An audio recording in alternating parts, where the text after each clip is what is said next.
Hi friends, I'm Tilak, you're watching Tech May Be Unique, and today we're going to see how to insert lines on your WPS presentation on your mobile phone. And if you are new to this channel, make sure to click on subscribe button below. We just quickly move on to the video. So how to insert line on your WPS presentation mobile, I just going to show.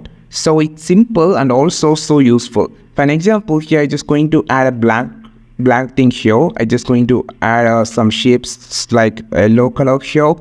And also I'm just going to add another thing here by going inside the insert option, a circle, and also the shape color can be chosen here. So I just need to connect these two shapes. So I just want to go to the icon option, click on the icon option and click on the insert option. Here click on this three dot option. Now you can find the different type of lines. So you can just adjust the line where you just need to connect. For an example, this is an arrow, so you can just add a text here.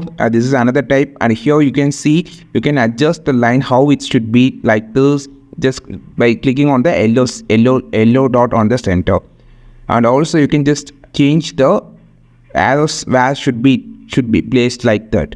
So this is how you just use the arrows or lines to connect the two different topics on your presentation. I think this video helped you a lot. Like this video, share this video, subscribe to this channel. We will meet on next video with a super valuable content. This is Tilak signing off from Tech May Be Unique. Have a wonderful and beautiful day.